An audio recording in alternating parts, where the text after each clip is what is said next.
السلام علیکم ورحمۃ اللہ، میری آواز آ رہی وعلیکم السلام ورحمۃ اللہ وبرکاتہ جی آ رہی ہے۔ ہے؟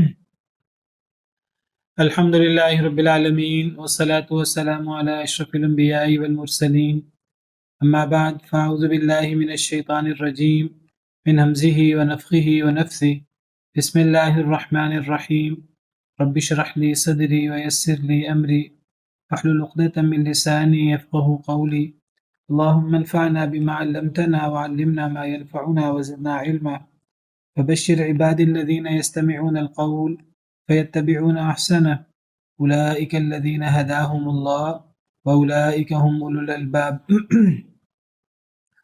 أعوذ بالله من الشيطان الرجيم، بسم الله الرحمن الرحيم.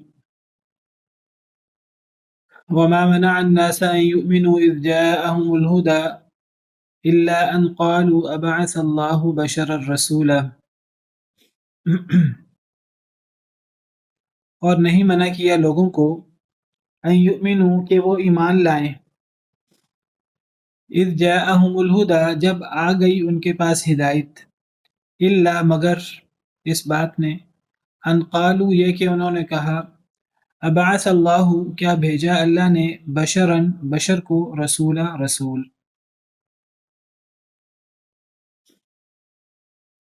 پچھلی آیات میں ہم نے پڑھا تھا کہ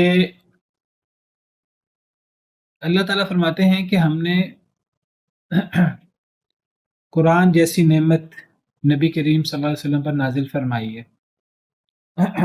قرآن اللہ کی وحی، یہ اللہ کی سب سے بڑی رحمت ہے، اللہ رحمتا من ربک، مگر آپ کے رب کی رحمت، ان فضلہ کان علیک کبیرا، بے شک اللہ کا فضل آپ پر بہت بڑا ہے کہ اللہ نے آپ پر قرآن جیسی نعمت، قرآن جیسی رحمت اتاری ہے۔ جو لوگ قرآن پر ایمان نہیں لاتے، قرآن کو مصیبت سمجھتے ہیں، دین کے احکامات کو بوجھ سمجھتے ہیں، تو اللہ کہتے ہیں کہ اگر میں چاہوں تو میں تم سے یہ احکامات، یہ وحی لے جاؤں۔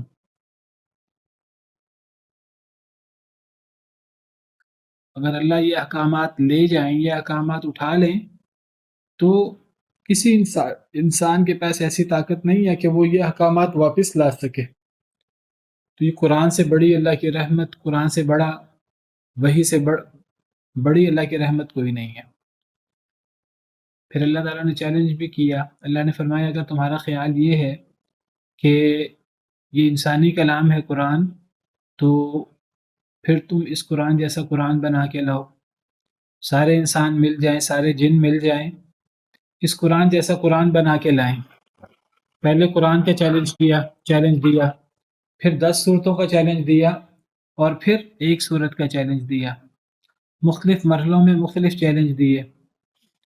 اس بات کو ثابت کیا عقلی دلائل سے کہ قرآن یہ ایسی کتاب نہیں ہے جس کو گھڑا جا سکے، مخلوق اس کو گھڑ سکے، تو انسان اسے گھڑ سکے۔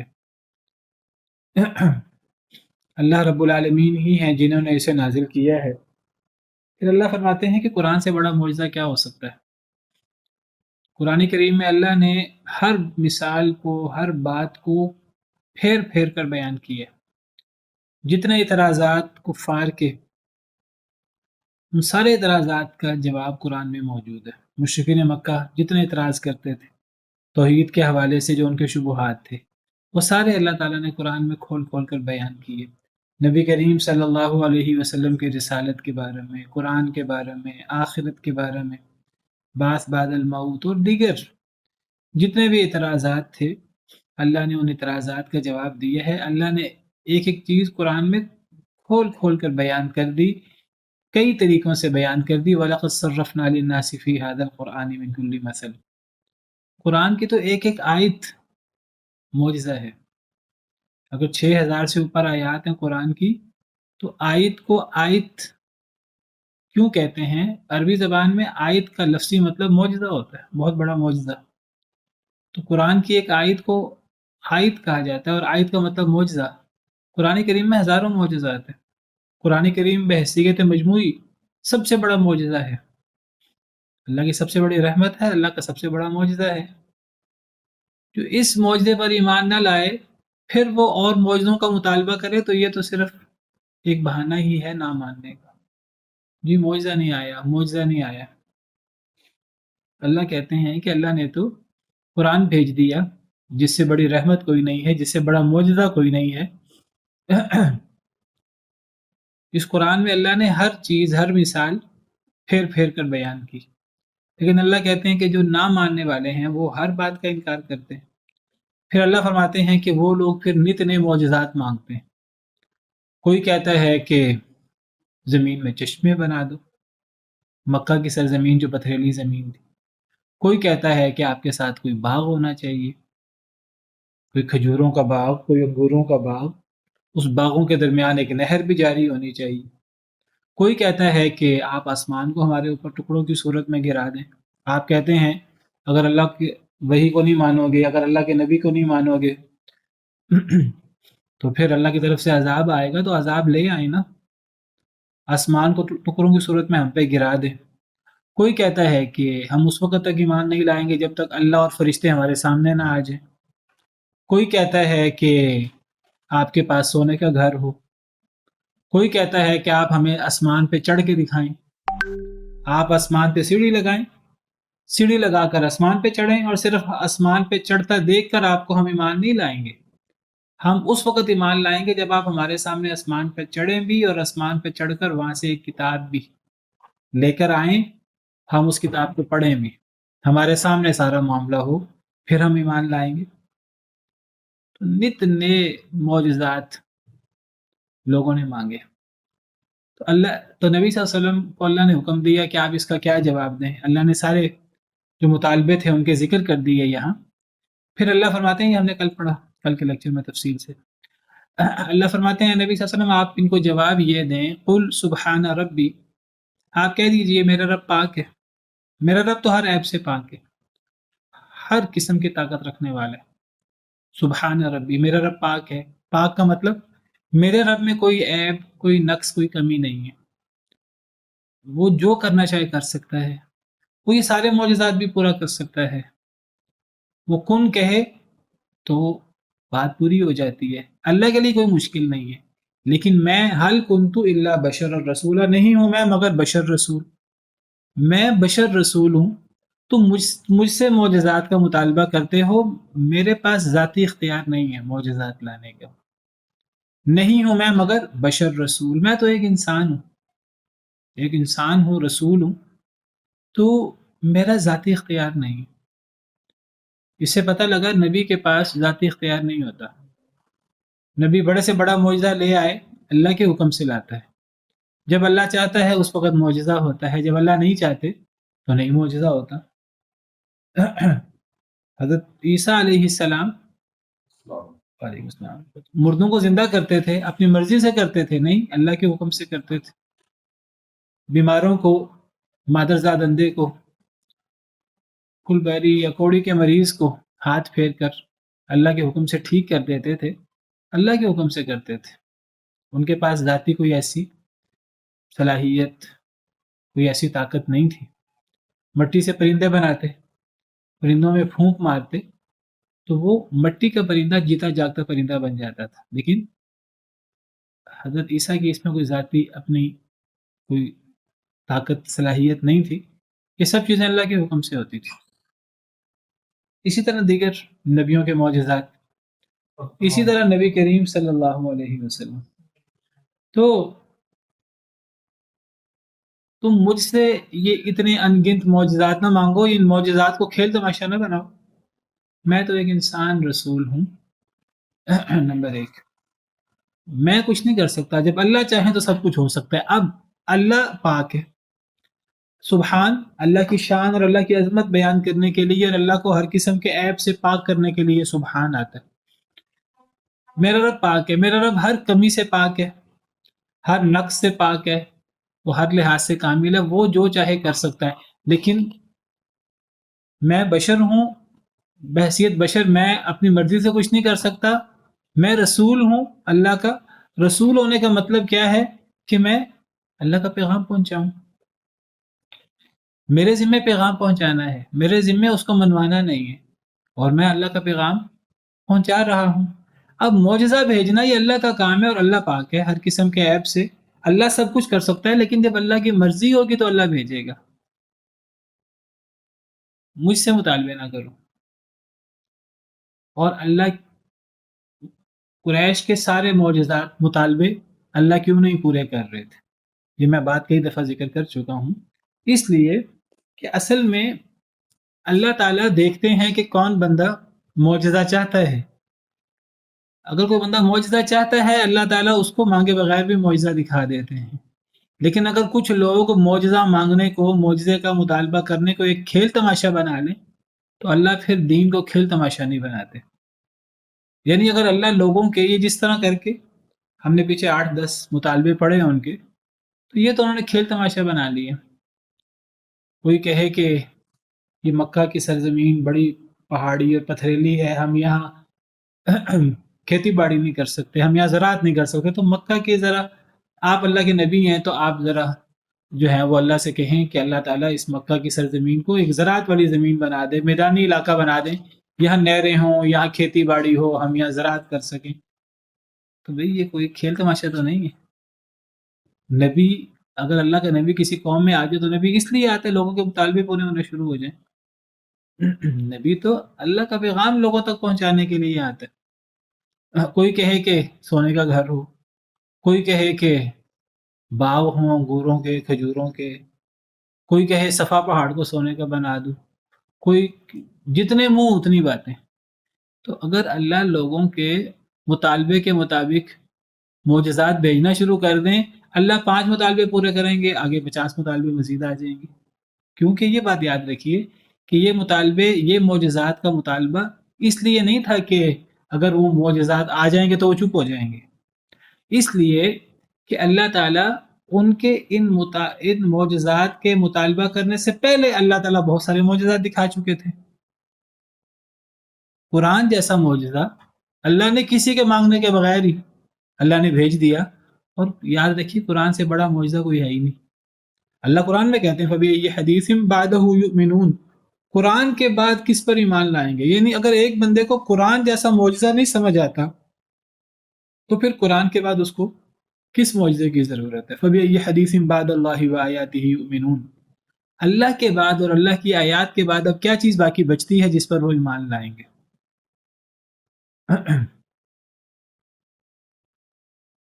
وقالوا لولا یاتینا بآیۃ من ربی، وہ کہتے ہیں یہ ہمارے پاس کوئی معجزہ نہیں لاتا۔ تو اللہ اس کا جواب دیتے ہیں اولم تأتہم بینۃ ما فی الصحف الاولی، کیا ان کے پاس وہ معجزہ نہیں آیا جس کا ذکر پچھلے صحیفوں میں بھی موجود ہے؟ اتنا بڑا معجزہ قرآن۔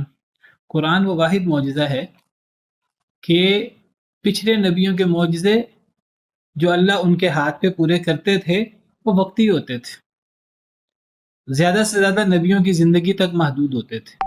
قرآن کا معجزہ تو ایسا ہے جو معجزہ خالدہ ہے، قیامت تک کے لیے ہے۔ اور قرآن ایک معجزہ نہیں ہے، جیسے میں نے ذکر کیا، قرآن تو ہزاروں معجزوں کا مجموعہ ہے۔ قرآن کی ہر آیت اپنی جگہ بہت بڑا معجزہ ہے۔ اللہ نے شق قمر کیا، چاند 2 ٹکڑے ہوا قریش کے سامنے، انہوں نے نہیں مانا۔ کوئی بہانے کرنے لگا، کوئی بہانے کرنے لگا، کوئی کہنے لگا جی بال آ گیا تھا آنکھوں میں، اب نظر نہیں آ رہا، کوئی اعتراض، کوئی اعتراض۔ اللہ کہتے ہیں وَإِن يَرَوْا آیَةً يُعْرِضُوا، یہ کوئی بھی نشانی دیکھ لیں منہ موڑ لیتے ہیں۔ وَيَقُولُوا سِحْرٌ مُسْتَمِرٌ، یہ کہتے ہیں کہ یہ پرانا جادو چلا آ رہا ہے، یہ ہر معجزے کو جادو کہہ کر انکار کر دیتے ہیں۔ وَمَا تَأْتِيهِم مِّنْ آیَةٍ مِّنْ آیَاتِ رَبِّهِمْ إِلَّا كَانُوا عَنْهَا مُعْرِضِينَ، نہیں آتی ان کے پاس کوئی نشانی اللہ کی نشانیوں میں سے مگر یہ اس نشانی سے منہ موڑ لیتے ہیں۔ اللہ کہتے ہیں کتنی نشانیاں ان کے سامنے آئیں۔ پتھر نبی کریم صلی اللہ علیہ وسلم کو سلام کرتے تھے، جانور آپ کو سجدہ کرتے تھے کئی مرتبہ، درخت آپ کو سلام کرتے تھے، کھانے کی تسبیح صحابہ کرام سنا کرتے تھے، آپ کی مبارک انگلیوں سے پانی فوارے کی طرح نکلا کئی مرتبہ، تھوڑے پانی کے اندر برکت پیدا ہو گئی، ایک برتن میں موجود پانی کو 1000 سے اوپر صحابہ کرام نے وضو کے لیے، پینے کے لیے، جانوروں کے پلانے کے لیے استعمال کیا. صحیح حدیث مبارکہ میں موجود ہے. تھوڑا کھانا، ایک بڑی جماعت نبی صلی اللہ علیہ وسلم نے اس میں پھونک ماری، لعاب دہن میں لایا مبارک، تو اس سے وہ کتنے 100 لوگوں کے لیے وہ کھانا کافی ہو گیا. اور بہت احادیث موجود ہیں اس حوالے سے.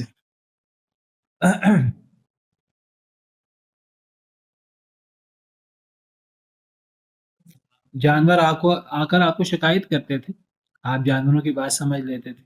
ایک اونٹ نے آپ کو شکایت کی اور آپ نے فرمایا اونٹ کے مالک سے کہ جانور نے مجھے شکایت کی ہے کہ تم اس پہ بوجھ زیادہ ڈالتے ہو اور اس قسم کی چیزیں. معجزات تو بہت زیادہ ہیں. جس نے ماننا ہو تو وہ تو مان لیتا ہے، جس نے نہیں ماننا. اب اسراء اور معراج کا معجزہ کم ہے. اس صورت کے شروع میں پہلی آیت میں راتوں رات آپ نے بیت المقدس کا سفر بھی کیا. وہ سفر جو اس دور میں یک طرفہ سفر 1 مہینے کا ہوتا تھا، ایک طرف کا سفر صرف مکہ سے مسجد حرام سے مسجد اقصی کا.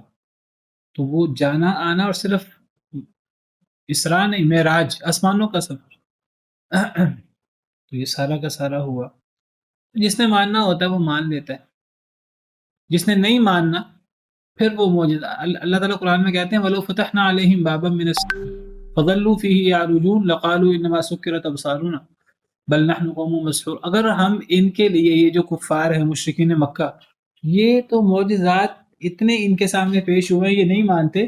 اللہ کہتے ہیں کہ اگر ہم آسمان کا دروازہ کھول دیں ان کے سامنے اور یہ سیڑھی لگ جائے اور یہ نبی صلی اللہ علیہ وسلم آسمان پہ چڑھنا بھی شروع کر دے، یہ لوگ آسمان پہ چڑھنا شروع کر دیں، آسمان پہ سیڑھی لگ جائے اور یہ معجزہ ہو نبی صلی اللہ علیہ وسلم کا، اور یہ لوگ باقاعدہ اس سیڑھی پر چڑھنا شروع کر دیں آسمان کی طرف، تو یہ سیڑھی پر چڑھتے چڑھتے کہیں گے کہ یہ تو جادو ہے، اس کو معجزہ ماننے سے انکار کر دیں گے. یعنی جب کسی کی مت ماری جاتی ہے، کسی نے نہیں ماننا ہوتا، کوئی مخالفت یا عداوت کی آگ میں اتنا اندھا ہوتا ہے، سرکشی میں اتنا مبتلا ہو جاتا ہے، جو کیفیت مشرکین مکہ ان کے سرداروں کی تھی، تو اس وقت بیسیوں سینکڑوں معجزات، ہزاروں معجزات، وہ ان سب کا انکار کر کے جی نہیں، جب تک یہ میرا مطالبہ پورا نہیں ہوگا تب تک میں نہیں مانوں گا. اللہ کی بھی رحمت ہے، یہ اللہ کی رحمت تھی. اللہ ان کے مطالبے پر معجزہ نہیں بھیجتے تھے، میں پہلے وضاحت کر چکا ہوں. یہ بھی اللہ کی رحمت تھی. کیوں اللہ کی رحمت تھی؟ یہ اس لیے اللہ کی رحمت تھی کہ اگر اللہ کسی کے مطالبے، اللہ کا بھی ایک اصول ہے، ایک طریقہ ہے، اگر اللہ کسی کے مطالبے کے بغیر معجزہ بھیجیں، کوئی اگر انکار کر دے اللہ پھر ڈھیل دے دیتے ہیں.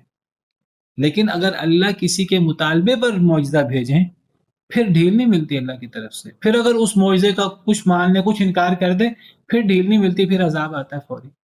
جس طرح قوم سمود، انہوں نے معجزہ مانگا تھا کہ جی اس پہاڑ کے غار سے اونٹنی نکلے، اسی عمر کی ہو اور یہ ہو اور وہ ہو. جیسے انہوں نے مانگا معجزہ ویسے معجزہ پورا ہو گیا. جب انہوں نے اس معجزے کا انکار کیا تو ان کو مہلت نہیں ملی تھی. پھر ان کو صرف 3 دن کا الٹیمیٹم دیا گیا کہ 3 دن کے بعد تم پر عذاب آ جائے گا. حالانکہ اگر کوئی معجزے کا مطالبہ کسی قوم نے نہ کیا ہو اور اللہ معجزہ دکھا دیں، پھر وہ قوم نہ مانے، پھر 3 دن کیا 3 سال کیا، پھر کئی مرتبہ تو یعنی سینکڑوں سالوں کی مہلت بھی ملی. قوم نوح کو کتنی مہلت ملی، دیگر نبیوں کی امتوں کو کتنی مہلتیں ملی. یہ بھی اللہ کی ایک رحمت ہے. تو اللہ پھر معجزات اور ان کو کھیل تماشا نہیں بناتے. تو اللہ تعالیٰ نے فرمایا اے نبی آپ ان سے کہہ دیجیے میرا رب پاک ہے، وہ سب کچھ کر سکتا ہے، میں تو ایک بشر رسول ہوں، مجھ سے تم معجزوں کا مطالبہ نہ ہی کرو. اب آگے اللہ تعالیٰ فرماتے ہیں وَمَا مَنَعَ النَّاسَ أَن يُؤْمِنُوا إِذْ جَاءَهُمُ الْهُدَىٰ، اور نہیں منع کیا لوگوں کو ایمان لانے سے. لوگ ایمان کیوں نہیں لاتے؟ زیادہ تر لوگ کفار ایمان کیوں نہیں لائے قریش مکہ؟ اور نہیں منع کیا لوگوں کو ایمان لانے سے جب آ گئی ان کے پاس ہدایت بھی آ گئی، قرآن جیسی وحی، قرآن جیسا معجزہ بھی آ گیا، اللہ کی طرف سے ہدایت بھی آ گئی، پھر لوگ ایمان کیوں نہ لائے؟ اللہ کہتے ہیں اس کی ایک بڑی وجہ کیا تھی؟ الا ان قالوا، مگر یہ کہ انہوں نے کہا ابعث اللہ بشر الرسول، کیا اللہ نے بشر کو رسول بنا کر بھیجا ہے؟ اب ایک بڑا اعتراض نبی کریم صلی اللہ علیہ وسلم کی رسالت پر کفار کا کہ آپ تو بشر ہیں، ایک بشر رسول کیسے ہو سکتا ہے؟ یہ اعتراض تھا کفار کا. اور اللہ کہتے ہیں کہ یہ اعتراض صرف کفار کا نہیں تھا، یہ تو کفار کا اعتراض ہے یہاں کہ لوگوں کو ایمان لانے سے، جب کہ ان کے پاس ہدایت بھی آ گئی تھی، لوگوں کو ایمان لانے سے اس بات نے روک دیا کہ لوگوں نے اعتراض کیا. انہوں نے کہا کہ کیا اللہ نے بشر رسول بھیجا ہے؟ ان کو رسول کے بشر ہونے پر اعتراض تھا. یہ اعتراض تو قریش کو تھا، لیکن یہ ایک ایسا اعتراض ہے جو سیدنا نوح علیہ السلام پر اور ان کے بعد ہر نبی پر اس کی قوم نے کیا ہے. حضرت نوح علیہ السلام پر بھی ان کی قوم نے یہ اعتراض کیا تھا. یہ آپ کے سامنے قوم نوح کا قصہ ہے.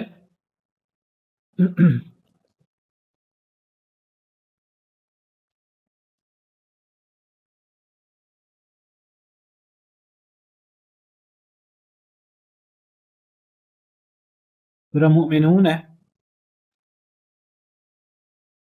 تو اس سورہ مؤمنون آیت نمبر 24 میں، آیت نمبر 23 اور 24 میں اللہ حضرت نوح کا ذکر فرما رہے ہیں. وَلَقَدْ أَرْسَلْنَا نُوحًا إِلَىٰ قَوْمِهِ، ہم نے نوح علیہ السلام کو ان کی قوم کی طرف بھیجا. حضرت نوح علیہ السلام نے اپنی قوم کو دعوت دی توحید کی، اللہ کے علاوہ کوئی معبود نہیں ہے. تو آگے سے قوم نے کیا جواب دیا؟ آگے سے قوم نے کہا، سرداروں نے کہا، کافر سرداروں نے، ما ھذا الا بشر مثلکم، نہیں ہے یہ مگر بشر تمہارے جیسا. حضرت نوح علیہ السلام پر سرداروں نے کیا اعتراض کیا کہ ہم ان کو نبی نہیں مان سکتے، رسول نہیں مان سکتے، کیونکہ یہ بشر ہے ہمارے جیسا. بشر پر ہم ایمان کیسے لائیں؟ بشر نبی نہیں ہو سکتا، بشر رسول نہیں ہو سکتا. حضرت نوح علیہ السلام کے بعد حضرت ہود علیہ السلام، حضرت صالح علیہ السلام، ان پر بھی ان کی قوموں نے یہی اعتراض کیا. اسی سورہ مومنون میں آگے آیت نمبر 33 میں، وقال الملأ الذين كفروا من قومه الذين كفروا وكذبوا بلقاء الآخرة وترفناهم في الحياة الدنيا ما هذا إلا بشر مثلكم. سرداروں نے کہا ان کی قوم سے، حضرت ہود یا حضرت صالح علیہ السلام کی قوم سے، قوم عاد یا قوم سمود میں، کافر سرداروں نے کہا جنہوں نے قیامت کو بھی جھٹلایا تھا اور اللہ نے انہیں دنیا میں خوب آسائشیں دے رکھی تھی، انہوں نے اعتراض کیا کیا، کیوں نہیں ایمان لائے؟ انہوں نے کہا نہیں ہے یہ مگر بشر تمہارے جیسا. یہی اعتراض باقی قوموں کو تھا. یہی اعتراض اسی صورت میں آگے جائیں، سیدنا موسیٰ اور سیدنا ہارون علیہم السلام پر بھی یہ اعتراض ہوا. یہی سورہ مومنون کی آیت نمبر 45 ہے. اللہ فرماتے ہیں ثم ارسلنا موسیٰ واخاہ ہارون بآیاتنا، پھر ہم نے موسیٰ اور ان کے بھائی ہارون کو بھیجا اپنی نشانیاں دے کر، واضح دلیل دے کر، فرعون کی طرف اور اس کے سرداروں کی طرف. تو انہوں نے تکبر کیا اور وہ سرکش قوم تھی. فقالوا انؤمن لبشرین مثلنا وقومهما لنا عابدون، انہوں نے کہا کیا ہم اپنے جیسے دو انسانوں پر ایمان لے آئیں؟ کیا ہم اپنے جیسے دو بشروں پر، دو انسانوں پر ایمان لے آئیں؟ ان کی قوم ہماری غلام بھی ہے. یعنی ہم اگر نبی آئے تو نبی انسان نہیں ہونا چاہیے، نبی بشر نہیں ہونا چاہیے. نبی کون ہونا چاہیے؟ نبی فرشتہ ہونا چاہیے، نبی نوری مخلوق ہونی چاہیے. یہ تو چند قوموں کا میں نے آپ کے سامنے سورہ مومنون کی روشنی میں ذکر کیا. قرآن کریم کا مطالعہ کرے، قرآن کریم میں ہر نبی پر ان کی قوم نے جو اعتراض کیا، ہر نبی پر اللہ نے 10 20 ایسی آیات قرآن کریم میں نقل کی ہیں قوموں کی طرف سے. انہوں نے اپنے نبیوں پر اعتراض کیا اور انہوں نے کہا کہ کیونکہ یہ انسان ہے ہم ان پر ایمان نہیں لا سکتے. یہ سورہ تغابن کی آیت نمبر 5، آیت نمبر 6، اللہ تعالیٰ فرماتے ہیں تمام قوموں کا تذکرہ کرتے ہوئے، الم یأتکم نبأ الذین کفروا من قبل، کیا تمہارے پاس پچھلے کفار کی خبر نہیں پہنچی؟ پچھلے تمام قوموں کی، تمام کافروں کی جنہوں نے کفر کیا اس سے پہلے، قریش سے پہلے جتنے بھی کافر قومیں ہیں. انہوں نے کفر بھی کیا اور انہوں نے اپنے کام کا، اپنے اعمال کا انجام بھی چکھا، ان کے لیے دردناک عذاب بھی ہے۔ کیوں ان کے لیے دردناک عذاب ہے؟ اللہ کہتے ہیں ذالک بانہ کانت تاتیہم رسلہم بالبینات، اس کی وجہ یہ ہے کہ ان کے پاس ان کے رسول روشن نشانیاں لاتے تھے۔ کہ بالعموم رسولوں کا ذکر ہو رہا ہے، ان کی قوموں کا ذکر ہو رہا ہے۔ ان کے پاس ان کے رسول روشن نشانیاں لاتے تھے، فقالوا ابشر یہدوننا، یہ ایک عمومی تبصرہ ہے پچھلی قوموں پر، پچھلے رسولوں پر۔ تو ہر قوم اپنے رسول پر کیا اعتراض کرتی؟ کیا بشر ہمیں ہدایت دیں گے؟ فکفروا، تو وہ کفر کر لیتے، انکار کر دیتے، وتولوا، وہ پھر جاتے۔ اب یہ عمومی تذکرہ ہے قوموں کا، یعنی ہر قوم نے اپنے نبی پر کیا اعتراض کیا؟ کہ یہ بشر ہے۔ یعنی گویا کہ اصل میں دیکھیے نبی اپنی قوموں میں پیدا ہوتے تھے، اپنی قوموں کے کسی قبیلے میں، کسی اچھے خاندان میں پیدا ہوتے تھے، اپنی قوموں میں پل بڑھ کر جوان ہوتے تھے۔ تو قوم یہ بات تو مانتی تھی کہ یہ بشر ہیں، انسان ہیں، یہ کنبے قبول ہمارے ہی جیسے خاندانوں میں، ہمارے ہی جیسے قبیلوں میں پیدا ہوئے ہیں، جس طرح باقی انسان پیدا ہوتے ہیں یہ بھی اسی طرح پیدا ہوئے ہیں، اسی طرح پلے بڑھے ہیں۔ ابھی اچانک کیا ہو گیا کہ یہ نبی بن گئے؟ وہ کہتے تھے کہ ایک انسان وہ کیسے دعویٰ کر سکتا ہے کہ اس پر آسمانوں سے وحی آتی ہے؟ تو ان کا اعتراض یہ تھا، ہمیشہ سے لوگوں کا اعتراض یہ رہا، اور یہ اعتراض قریش کو بھی رہا، جیسے ہم پڑھ رہے ہیں یہ اعتراض قریش کو بھی رہا کہ اللہ کہتے ہیں لوگوں کو ایمان لانے سے اس بات نے روکا جب ان کے پاس ہدایت بھی آ گئی۔ نبی صلی اللہ علیہ وسلم کو سچا بھی سمجھتے تھے، صادق اور امین بھی کہا کرتے تھے، لیکن اعتراض کیا تھا کہ یہ تو انسان ہے، انسان رسول کیسے ہو سکتا ہے؟ الا ان قالوا ابعث اللہ بشرا رسولا، ان کو اعتراض یہ تھا کہ یہ انسان ہے تو ہم بھی تو انسان ہیں، اگر ہم پر وحی نہیں آتی تو اس پر کیسے وحی آ جاتی ہے؟ ایک بشر پر وحی کیسے آ سکتی ہے؟ اللہ نے اس کا جواب کیا دیا؟ اللہ تعالیٰ نے کفار کا یہ اعتراض قرآن میں جگہ جگہ نقل بھی کیا ہے، اور اللہ نے اس اعتراض کا جواب بھی دیا ہے۔ اللہ نے اس کا جواب کیا دیا ہے ہم قرآن کی روشنی میں ہی پڑھتے ہیں۔ سورہ ابراہیم میں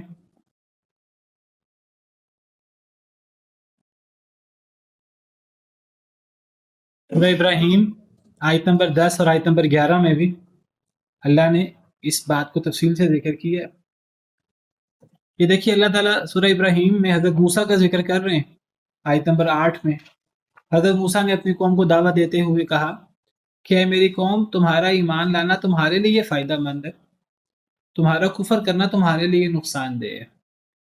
حضرت موسیٰ نے اپنی قوم سے کہا کہ اگر تم کفر کرو، اے میری قوم، اگر تم یعنی فرعون اور اس کے سرداروں وغیرہ کو مخاطب کرتے ہوئے فرمایا کہ اگر تم اور سارے زمین والے بھی کفر کرو تو اللہ بے نیاز ہے، اللہ کو تمہارے کفر کرنے سے کوئی نقصان نہیں ہوتا۔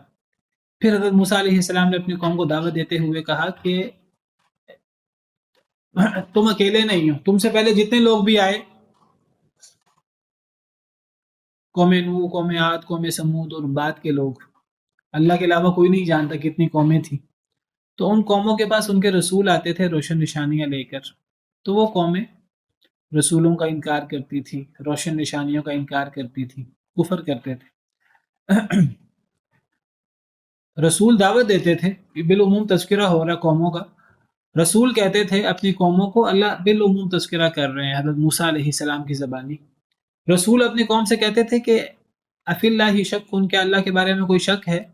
فاطر السماوات والارض، آسمان و زمین کو پیدا کرنے والا ہے۔ یدعوکم لیغفر لکم من ذنوبکم، وہ تمہیں اس لیے بلاتا ہے تم اسلام قبول کرو، اس لیے تمہیں دعوت دیتا ہے تاکہ تمہارے گناہ معاف کرے، اور وہ تمہیں ڈھیل دے ایک وقت مقررہ تک۔ قالو، آگے سے قومیں کیا جواب دیتی تھی؟ یہ رسولوں کی دعوت ہے، تمام قومیں اپنے رسول کو کیا جواب دیتی تھی، اللہ نے اس کا خلاصہ بیان کیا ہے۔ یہ ساری قوموں کا تذکرہ ہو رہا ہے۔ قالو، تو آگے سے لوگ کہتے تھے، قومیں، ان انتم الا بشر مثلنا، نہیں ہو تم مگر بشر ہمارے جیسے، ہر قوم اپنے رسولوں پر، حضرت موسیٰ بھی پچھلی تمام قوموں کا ذکر کرتے ہوئے یہی بات فرما رہے ہیں، قرآن میں اس کا ذکر ہے۔ تمام قومیں اپنے رسولوں سے کہتی کہ تم تو ہمارے جیسے ایک بشر ہو، تم ہمیں اس دین سے روکنا چاہتے ہو جس دین پر ہمارے آباء و اجداد عمل پیرا تھے۔ فاتونا بسلطان مبین، کوئی واضح دلیل لے آؤ۔ واضح دلیل سے مراد ان قوموں کا مطالبہ بھی وہی تھا کہ جو ہم معجزہ کہہ رہے ہیں وہ معجزہ لے کر آؤ، ورنہ سارے انبیاء، حضرت موسیٰ معجزات نہیں لائے۔ حضرت موسیٰ کتنے معجزات لائے تھے؟ دیگر سارے نبی بھی معجزات لاتے تھے اللہ کے حکم سے۔ قوم وہ معجزات تو نہیں مانتی تھی، کہتی تھی جو ہم معجزہ کہہ رہے ہیں وہ لے کر آئے۔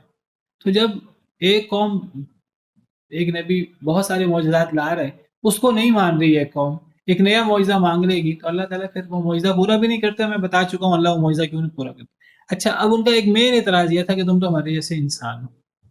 اس کا جواب کیا دیا رسولوں نے اللہ کی طرف سے؟ اللہ نے یہاں جواب ذکر کیا رسولوں کا۔ قالت لہم رسولہم، کہا ان کو ان کے رسولوں نے، کسی ایک قوم کی بات نہیں ہو رہی انفرادی، یہ سب قوموں کی اجتماعی بات ہو رہی ہے۔ رسولوں نے کہا ان نحن الا بشر مثلکم ولکن اللہ یمن علی من یشاء من عبادہ۔ رسولوں نے کہا کہ نہیں ہیں ہم مگر بشر تمہارے جیسے، لیکن اللہ تعالیٰ احسان کر دیتا ہے اپنے بندوں میں سے جس پر چاہتا ہے۔ یہ ہے جواب اس اعتراض کا جو ہمیشہ سے چلا آ رہا ہے، سیدنا نوح علیہ السلام سے لے کر نبی کریم صلی اللہ علیہ وسلم تک ہر نبی اور ہر رسول پر یہ اعتراض ہوتا رہا کہ ہم آپ کو اس لیے نبی نہیں مانتے کہ آپ بشر ہیں، آپ ہم ہی میں پلے بڑھے ہیں، آپ ہم ہی میں جوان ہوئے ہیں، تو آپ نبی یا رسول کیسے ہو سکتے ہیں؟ تو رسولوں نے کیا جواب دیا؟ انہوں نے کہا ٹھیک ہے، ہمیں اس سے انکار نہیں ہے کہ ہم بشر ہیں۔ ان نحن، نہیں ہے ہم، الا مگر، بشر تمہارے جیسے، ہم تمہارے علاوہ بشر ہیں، اس کے علاوہ کچھ اور نہیں ہے، لیکن اللہ احسان کرتا ہے اپنے بندوں میں سے جس پر چاہتا ہے۔ کیا مطلب؟ کہ ہم بشر ہی ہیں تمہارے جیسے، لیکن بشر پر اللہ کی وحی آ سکتی ہے، یہ ہے اس کا جواب۔ بشر پر، انسان پر اللہ کی وحی آ سکتی ہے۔ تمہارا یہ کہنا کہ انسان پر، بشر پر وحی نہیں آ سکتی، وحی کے لیے فرشتہ ہونا ضروری ہے، تمہارا یہ کہنا صحیح نہیں۔ وحی کون بھیجتا ہے؟ اللہ۔ تو کیا اللہ کسی انسان سے بات نہیں کر سکتے؟ کیا اللہ کسی انسان پر، کسی بشر پر وحی نہیں بھیج سکتے؟ بھئی فرشتہ، کیا فرشتے کے پاس طاقت ہے کہ فرشتہ خود اللہ سے رابطہ کر لے؟ فرشتہ بھی تو اللہ سے خود رابطہ نہیں کر سکتا، فرشتے پر وحی کیسے آئے گی؟ اللہ کی طرف سے۔ تو اگر ایک فرشتے پر، کفار کا کہنا یہ فرشتے پر وحی آ سکتی ہے، وہی فرشتے پر وحی کیسے آئے گی جب اللہ چاہیں گے؟ قرآن میں اللہ نے نبی صلی اللہ علیہ وسلم حضرت جبریل سے کہا کہ حضرت جبریل آپ جلدی جلدی آ جائے کریں، آپ کبھی لیٹ ہو جاتے ہیں، کبھی وقفہ پڑ جاتا ہے کئی دنوں کا، تو آپ جلدی جلدی آ جائے کریں۔ تو اللہ نے قرآن میں آیتیں اتار دی، سورہ مریم میں کیا آیتیں اللہ نے اتاری؟ وَمَا نَتَنَزَّلُ إِلَّا بِأَمْرِ رَبِّكَ، یہ اللہ نے جواب دیا فرشتوں کی طرف سے کہ نہیں ہم اترتے مگر اپنے رب کے حکم سے، ہم اپنی مرضی سے نہیں آتے۔ حضرت جبریل نے کہا کہ میں اپنی مرضی سے نہیں آتا، ہم اپنی مرضی سے وحی لے کر نہیں اترتے، ہم اپنے رب کے حکم سے اترتے ہیں۔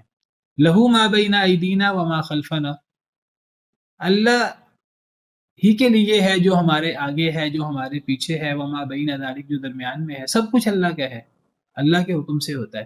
وما کان ربک نسیا، اور آپ کا رب بھولا ہوا بھی نہیں ہے۔ کیا مطلب؟ اللہ آپ کو بھول نہیں گیا کہ اللہ تعالیٰ وہی لیٹ بھیج رہے ہیں، اللہ کی اپنی حکمتیں ہیں، اللہ کے اپنے فیصلے ہیں۔ سورہ ضحیٰ میں فرمایا ما ودعک ربک وما قلی، آپ کو نہ آپ کے رب نے چھوڑا ہے، نہ آپ کا رب بیزار ہوا ہے۔ یہ بہت بڑا اصول بتایا کہ نہ فرشتہ اپنی مرضی سے آتا ہے، نہ فرشتے پر وہی جو اترتی ہے وہ فرشتہ اپنی مرضی سے اللہ سے بات چیت کر سکتا ہے، وہ اللہ کے حکم سے فرشتے پر جو وحی ہوتی ہے وہ ہوتی ہے۔ پھر جب وہ فرشتہ اللہ کے حکم سے اترتا ہے تو جو اللہ فرشتوں پر وحی کر سکتا ہے وہ اللہ اس فرشتے کو انسان پر نہیں بھیج سکتا، وہ اللہ ڈائریکٹ انسان پر وحی نہیں کر سکتا، وہ اللہ جو فرشتہ تو چھوڑیے، انسان تو چھوڑیے، اگر وہ کسی جانور سے بات کرنا چاہے، وہ جانور کے دل میں کوئی بات نہیں ڈال سکتا. جس اللہ نے شہد کی مکھی کے دل میں یہ بات ڈال دی کہ شہد کیسے بنانا ہے، قرآن میں ذکر ہے وَأَوْحَىٰ رَبُّكَ إِلَى النَّحْلِ، اللہ نے شہد کی مکھی کی طرف یہ وحی کی.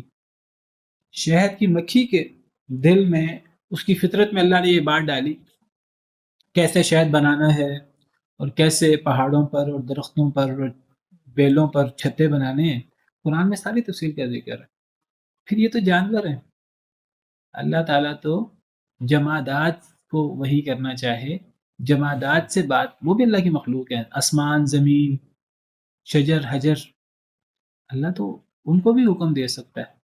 اللہ قرآن میں فرماتے ہیں کہ قیامت کے دن یہ زمین کے اوپر جو کچھ ہوا، سورہ زلزال میں موجود ہے، زمین وہ خبریں بیان کرے گی.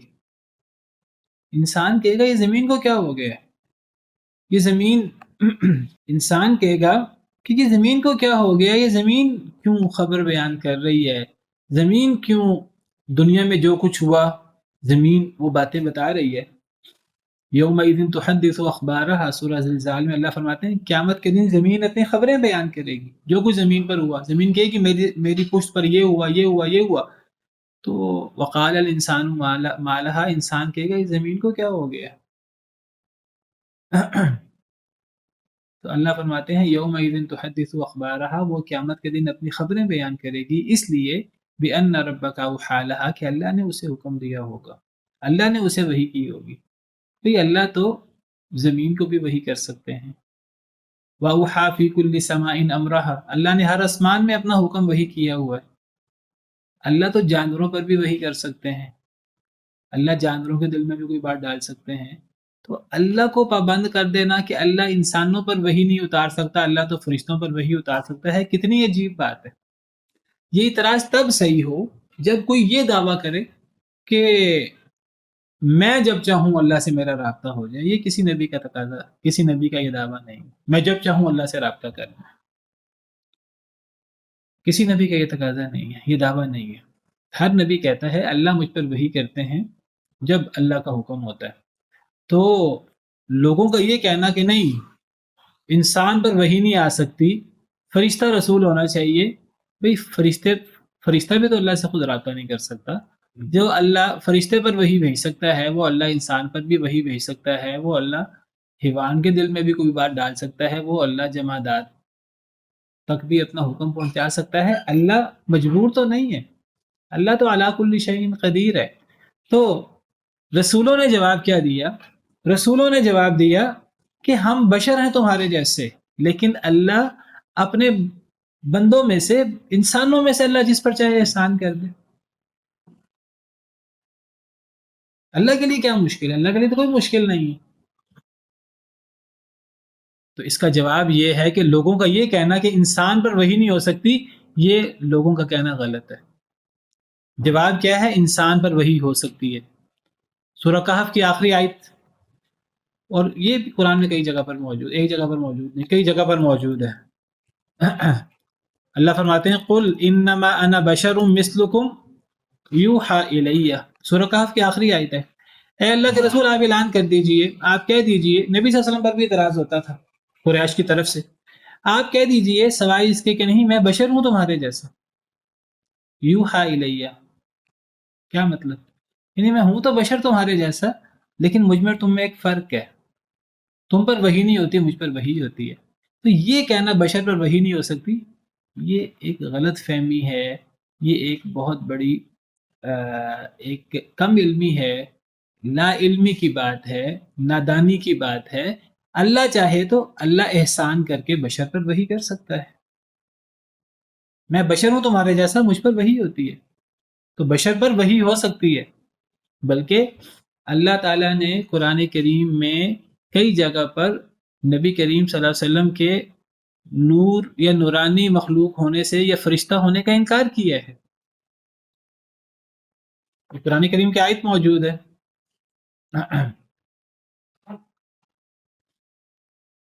سورہ انعام کی آیت ہے، سورہ انعام آیت نمبر 50. قل، اے اللہ کے نبی آپ اعلان کر دیجئے، لا اقول لکم عندی خزائن اللہ، میں تمہیں نہیں کہتا میرے پاس اللہ کے خزانے ہیں، ولا اعلم الغیب، اور میں غیب بھی نہیں جانتا۔ کون کہہ رہا ہے؟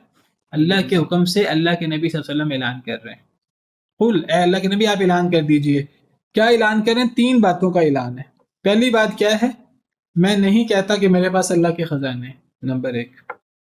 دوسرا اعلان، ولا اعلم الغیب، میں غیب نہیں جانتا۔ تیسرا اعلان، ولا اقول لکم انی ملک، میں یہ بھی نہیں کہتا کہ میں فرشتہ ہوں۔ فرشتہ نہیں ہوں تو کیا ہوں؟ بشر ہوں، آدم سے پیدا ہوں، آدم مٹی سے تھے، میں بھی انہی کی اولاد میں سے ہوں۔ یہی کفار کہتے تھے آپ تو انسان ہیں، تو نبی بھی کہتے ہیں میں فرشتہ نہیں ہوں، میں انسان ہوں۔ لیکن فرق کیا ہے؟ ان اتبع الا ما یوحى الی، نہیں میں پیروی کرتا مگر جو مجھ پر وحی کی جاتی ہے۔ میں فرشتہ نہیں ہوں، انسان ہوں، مجھ پر وحی ہوتی ہے، جو وحی ہوتی ہے اس کی پیروی میں بھی کرتا ہوں، وہ آگے تمہیں بھی حکم سنا دیتا ہوں اللہ تعالیٰ۔ تو کیا نتیجہ نکلا؟ کہ بشر پر وحی ہو سکتی ہے۔ اب اگر کوئی اس کو نہ مانے تو قریش حضرت ابراہیم کو اللہ کا نبی مانتے ہیں۔ حضرت ابراہیم کیا تھے؟ وہ بھی تو بشر تھے۔ یہود اعتراض کرتے تھے، تو یہود حضرت موسیٰ کو اللہ کا نبی مانتے ہیں۔ حضرت موسیٰ کیا تھے؟ اللہ کے، وہ بشر تھے۔ عیسائی حضرت عیسیٰ کو اللہ کا نبی مانتے ہیں، حضرت موسیٰ کو بھی مانتے ہیں۔ وہ دونوں کیا تھے؟ وہ دونوں بشر تھے۔ حضرت موسیٰ حضرت ہارون پر یہی تو اعتراض کیا فرعون نے، اس کے سرداروں نے، کہ تم دونوں تو ہمارے جیسے بشر ہو، ہم تم پر کیسے ایمان لائیں؟ تو وہ بشر ہونے کے باوجود نبی تھے۔ تو بشر نبی ہو سکتا ہے، یہ کہنا بشر نبی نہیں ہو سکتا یہ قرآن و سنت کے خلاف ہے۔ اچھا، یہ جو اعتراض ہر نبی پر، قوم نوح سے لے کر نبی کریم صلی اللہ علیہ وسلم تک، ہر نبی پر اس کی قوم نے یہ اعتراض کیا، آپ حیران ہوں گے یہ اعتراض کرنے والے تو سارے کافر تھے۔ آج مسلمان کہلانے والے اور نبی کریم صلی اللہ علیہ وسلم کی امتی کہلانے والے، اللہ رسول سے محبت کا دعویٰ کرنے والے، قرآن و سنت کو ماننے والے بہت سارے لوگ یہ اعتراض کرتے ہیں، وہ بھی کہتے ہیں بشر نبی نہیں ہو سکتا۔ وہ یہ بات کہتے ہیں لیکن کسی اور انداز سے کہتے ہیں۔ وہ کیا کہتے ہیں؟ سارے لوگ کہتے تھے، سارے کفار نبیوں کے بارے میں، کیونکہ وہ نبی انہی میں پلے بڑے ہوتے تھے، سارے لوگ کہتے تھے یہ بشر ہیں، ہمیں پلے بڑے ہیں، چونکہ یہ بشر ہیں تو ہم ان کو نبی نہیں مانتے۔ یہ ہمارے بھائی کیا کہتے ہیں؟ یہ کہتے ہیں کہ نبی، اللہ کے نبی، نبی صلی اللہ علیہ وسلم نبی تھے اللہ کے، کیونکہ وہ نبی تھے تو وہ بشر نہیں تھے،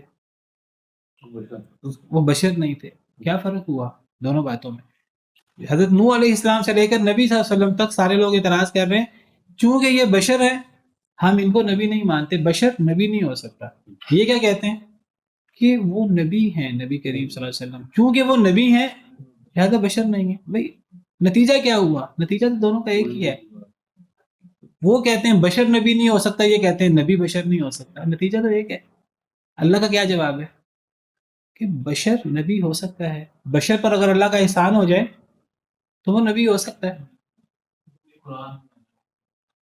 قرآن تو بھرا پڑا ہے اس اعتراض کا جواب دینے سے، اور قرآن نے یہی اعتراض کا جواب دیا کہ بشر نبی ہو سکتا ہے، بشر پر اللہ کا احسان ہو سکتا ہے، کہ اللہ بشر پر احسان کر کے اللہ اسے نبی بنا دے۔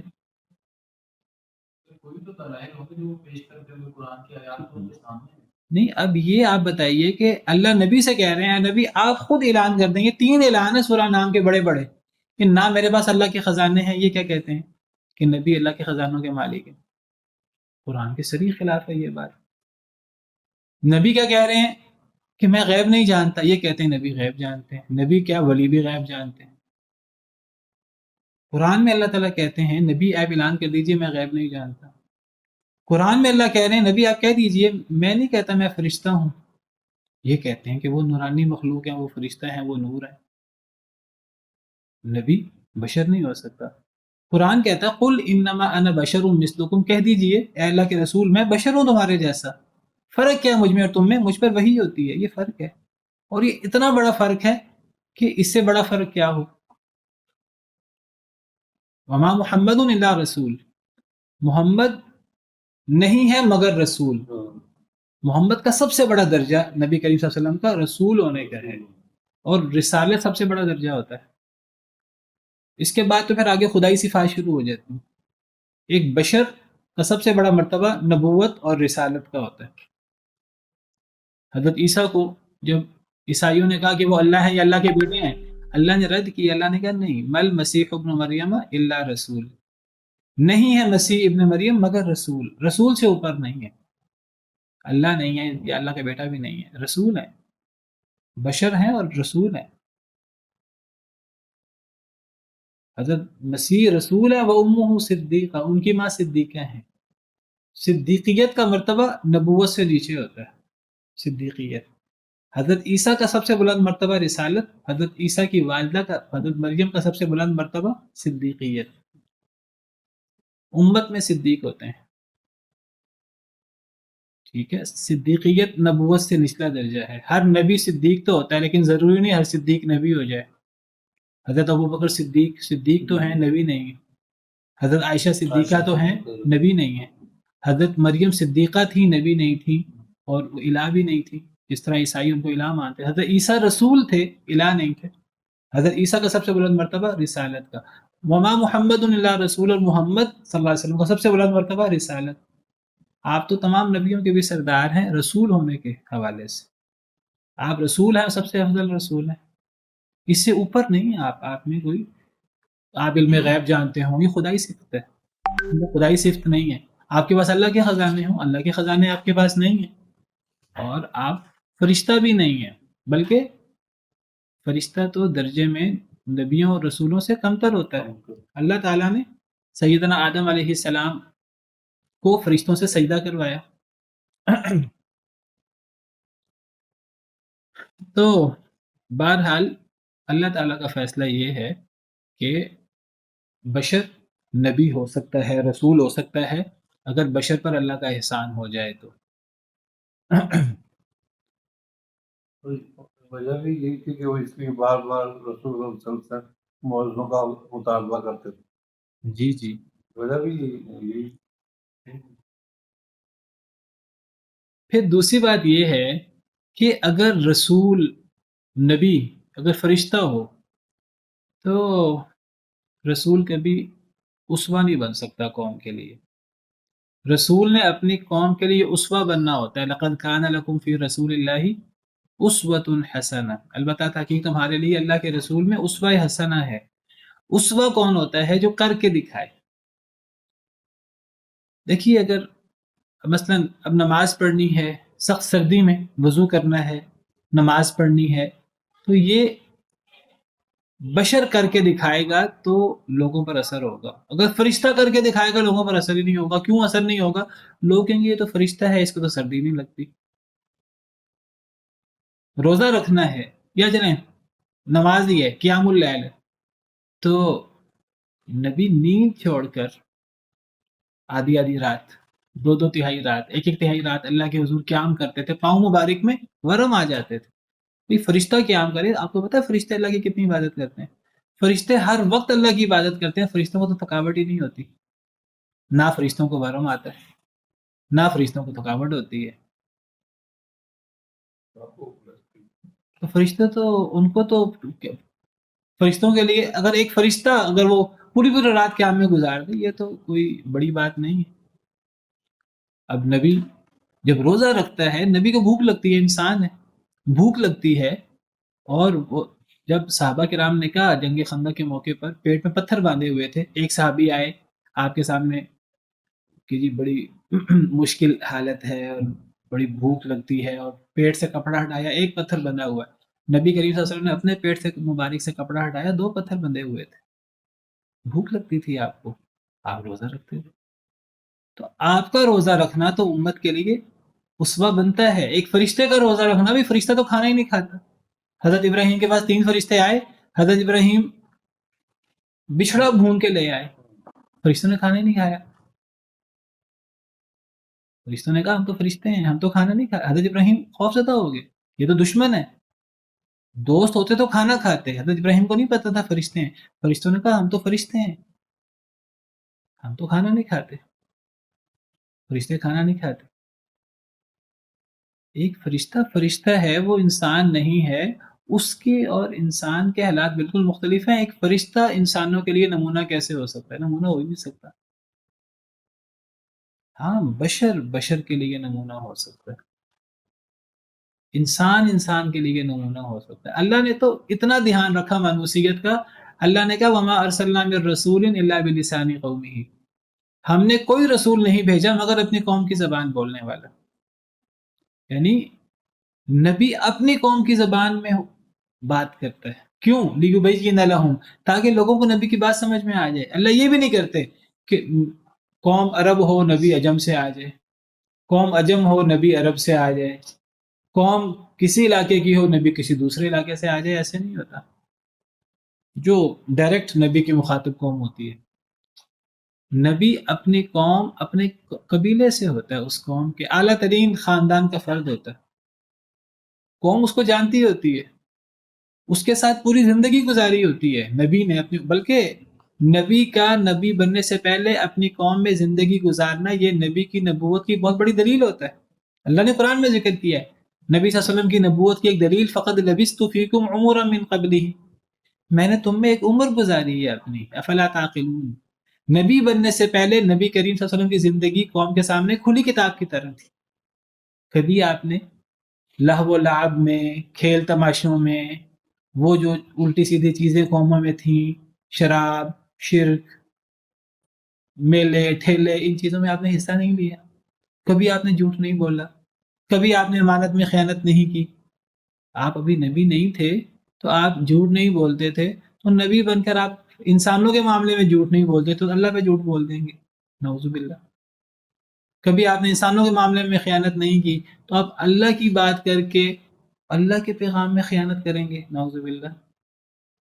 تو نبی کی تو زندگی نبوت سے پہلے کی وہ ایک دلیل ہوتی ہے اس کی سچائی کی. تو نبی انسان ہو تو وہ نبی ہوتا ہے. اب اللہ کیا جواب دیتے ہیں اس کا؟ ایک تو اللہ تعالیٰ نے کہا اے نبی آپ اعلان کر دیجیے کہ میں انسان رسول ہوں, معجزہ میرے ہاتھ میں نہیں ہے.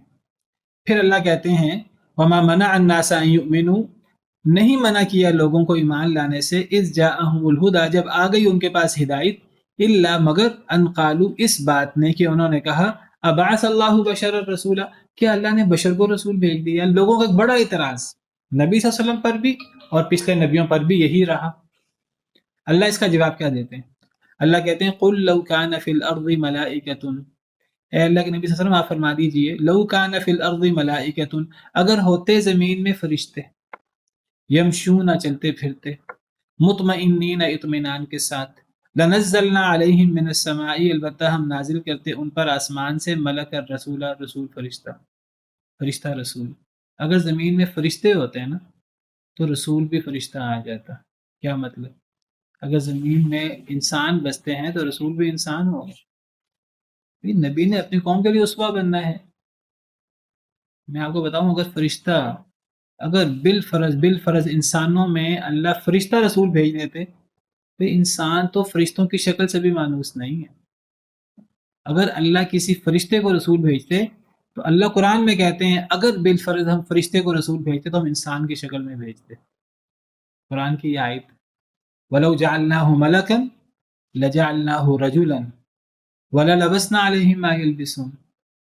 سورہ نعام کے شروع میں اللہ کفار کا اعتراض ذکر کرتے ہیں. کفار کہتے ہیں نبی صلی اللہ علیہ وسلم فرشتے نہیں ہیں, انسان ہیں, ہم نبی نہیں مانتے. اللہ کہتے ہیں اگر ہم ان کو فرشتہ بناتے بالفرض پھر بھی انسان کی شکل میں بھیجتے. تم تو فرشتوں کی شکل سے بھی مانوس نہیں ہو. وہ فرشتہ انسان کی شکل میں آتا اور پھر تم وہی اعتراض کرتے جو تم اس نبی پر اعتراض کر رہے. تم کہتے یہ تو انسان کی شکل میں آ گیا, ہم تو اس کو نبی نہیں مانتے. اگر واقعی فرشتہ آ جاتا انسان کی شکل میں آتا, کیونکہ تم تو فرشتوں کی شکل سے مانوس ہی نہیں ہو. اگر نبی فرشتہ آتا انسان کی شکل میں آتا, اس پر وہی اعتراض ہونا تھا جو نبیوں پر اعتراض ہوتا ہے. اصل میں اعتراض کیوں ہے؟ اعتراض کی بنیادی وجہ آپ کو بیان کر چکا ہوں. وہ وہی اعتراض ہے جو معجزات پر اعتراض ہے. جس نے ماننا ہوتا ہے وہ ایک معجزے کو مان لیتا ہے, اس کو ہزاروں معجزوں کی ضرورت نہیں ہوتی. جس نے نہیں ماننا ہوتا اس کے لیے ہزار معجزے بھی کم ہوتے ہیں. اصل میں جو کفار کا اعتراض ہے یہ بشر کیوں ہے, یہ فلاں معجزہ کیوں نہیں آتا, وہ اصل میں اعتراض نہیں ہے, وہ تو نہ ماننے کے بہانے چاہیے. جو کافر جو معجزہ کہ اللہ من وان معجزہ پورا کر دے, کافر وہ 180 ڈگری پہ جا کر نیا معجزے کا مطالبہ کر دے گا. اس نے اس کو بھی نہیں ماننا. اللہ نے قرآن میں فرمایا اگر ہم آسمان کے دروازے کھول دیں, سیڑھی لگا دیں, یہ سیڑھیوں پہ چڑھنا شروع کر دیں, یہ سیڑھیوں پر چڑھتے چڑھتے کہیں گے ہم پہ تو جادو ہو گیا, یہ معجزہ نہیں ہے, یہ تو جادو ہے. تو اصل میں مجھے بتائیے, یہودی جو ہیں نبی صلی اللہ علیہ وسلم کو نبی نہیں مانتے تھے. قرآن کہتا ہے اللہ تو ان کے دلوں کے حال جاننے. اللہ کہتے ہیں وہ نبی کو قرآن کو ایسے پہچانتے تھے جیسے اپنے بیٹوں کو پہچانتے تھے. تو مانتے کیوں نہیں تھے؟ وہ مانتے اس لیے نہیں تھے, مان لیتے تو ساری دنیا اور دنیا کی ساری ان کو اپنی عادتیں اور سارا چھوڑنا پڑتا, اپنے آپ کو اللہ کے حکم کتابیں کرنا پڑتا. وہ تیار نہیں تھے. اندر سے اللہ کو دل کا پتہ ہے, اندر سے ان کو پتہ تھا نبی صلی اللہ علیہ وسلم ایسے پہچانتے تھے نبی کو حق جیسے بیٹوں کو پہچانتے تھے, لیکن نہیں مانا, کیونکہ ماننے پر اپنی باتیں چھوڑنی پڑنی تھی, وہ باتیں چھوڑنے پر تیار نہیں تھے. تو جس کی یہ کیفیت ہو, ہر چیز واضح ہونے کے بعد بھی وہ نہ مانے, تو جو چیز اس کے سامنے پیش کر دیں گے وہ اس پر کوئی نہ کوئی اعتراض کر دے گا. تو یہ اسی طرح کا اعتراض ہے.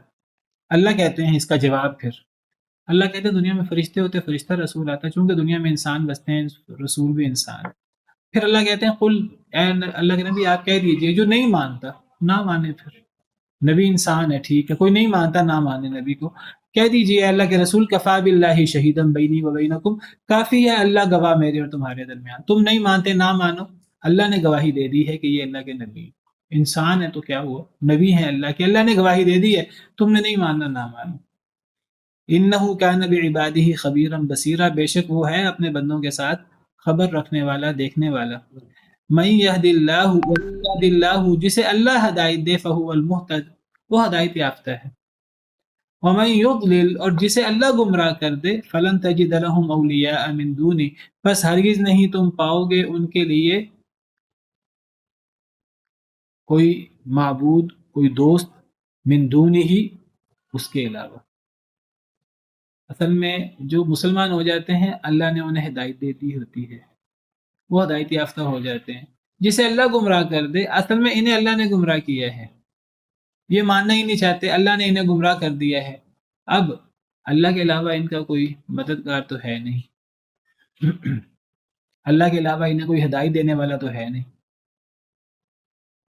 وَنَحْشُرُهُمْ يَوْمَ الْقِيَامَةِ عَلَى وُجُوهِهِمْ, ہم اکٹھا کریں گے انہیں قیامت کے دن ان کے چہروں کے بل, عُمْيًا, اندھے, وَبُكْمًا, اور گونگے, وَصُمًّا, اور بہرے. ہم قیامت کے دن انہیں ان کے چہروں کے بل اکٹھا کریں گے. کیا مطلب چہروں کے بل اکٹھا کریں گے؟ یعنی قیامت کے دن جب یہ اٹھیں گے تو یہ پاؤں کے بل نہیں چلیں گے, یہ چہروں کے بل چلیں گے, الٹا چلیں گے. کیوں؟ دنیا میں ہر چیز ان کی الٹی, ہر سیدھی بات تو ماننی نہیں ہے.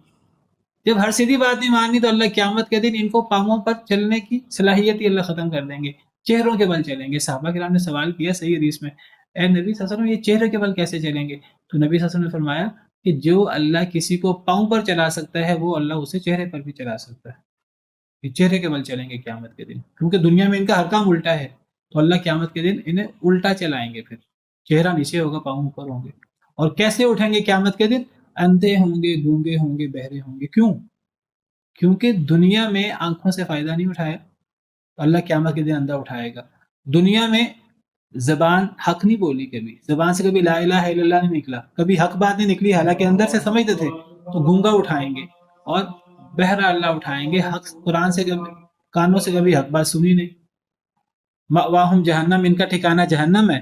کلما خبت, جب بھی وہ ہلکی ہوگی, زدناہم سعیرا, ہم اس کی آگ بڑھا دیں گے. اسی پر بس کرتے ہیں, باقی انشاءاللہ آئندہ. سبحان ربک رب العزت عما یصفون وسلام علی المرسلین والحمد للہ رب العالمین.